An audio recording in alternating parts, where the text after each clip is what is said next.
happiness is found when you stop comparing yourself to other people. Tilde unknown. Stepping off the bus, I was in shock. This tiny thing, with no doors in the doorways and no glass in the windows. This little place, with walls that looked like they were lone survivors of war. I would have been sure it was abandoned if it wasn't for the hundreds of little footprints on trampled soil making up the floor of the school. A giant field with 2 erect logs on either side served as goals for what was supposed to be a gym. I always thought these types of experiences were supposed to make you feel grateful for what you have. Yet what happened that day made me feel poor. Today we were painting a school in northern Costa Rica. As the second bus pulled up, children flooded the campus. Brushes in hand and paint cans open wide, the workday began. Even though none of our group spoke Spanish, communication flowed effortlessly.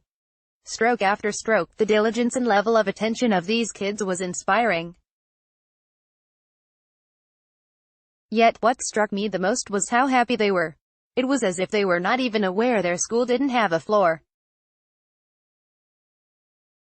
I couldn't understand where this abundance of happiness was coming from until I met Luis. Somewhere between his broken English and my broken Spanish we bridged an understanding. I asked him about his life and he asked about mine. I was stunned when he had no idea what New York was. How could he not know New York? I tried to explain, but our language barrier made it hard to paint a picture. Moving from words to gestures, back to words, I was like a mime trying to act out a song. These kids were truly happy in a way that I never saw kids in the States be. Then it hit me. What his family lacked in their bank accounts, they made up for in happiness. These people did not check their Instagram feeds, spending hours a day comparing their lives to people they never met across the world. Everyone around them was relatively on the same economic level. These kids prioritized relationships and time outside, not their cell phones or game consoles. Their expectations were low and enthusiasm for life high. They were rich in every way I wasn't. They were happiness millionaires with no credit limits on their joy.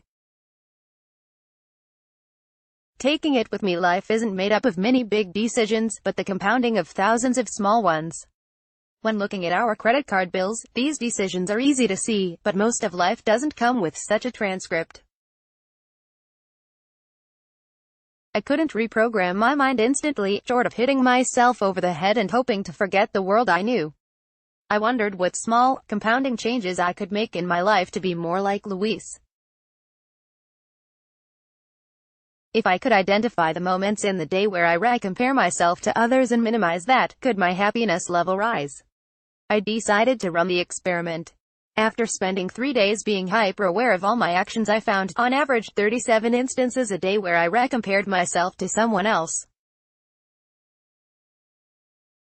Here was the breakdown where these moments occurred: 58% while on social media, 33% in the world, going to work, from work, shopping, etc., 10% during a conversation with another person. Seeing things broken out like this was eye-opening.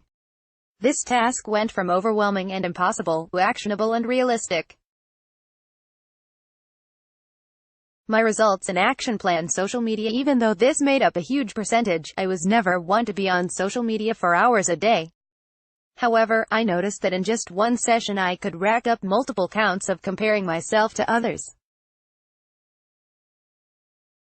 To combat this, instead of turning off social media, I changed who I was paying attention to.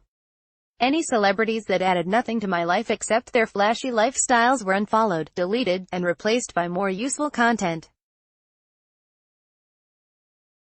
Most acquaintances that I didn't really know well were also removed. My feed became a mixture of close personal relationships and cool, interesting things I could learn from. In the world, in conversation, these two were much harder to combat. Yet while the solution to cutting them out was far from easy, it was quite simple. Since I could not prevent myself from getting these thoughts, I would use the notepad on my phone and record the instances after they occurred. After noting each occurrence, I would write, compare less, be more. In about 2 weeks something strange began to happen. Not only did I see a dramatic reduction in my count, but now my brain would catch itself. Right as I was about to compare myself to something or someone, the principle would play in my mind instead: compare less, be more. This would instantly break my thought pattern and put me back into the present moment.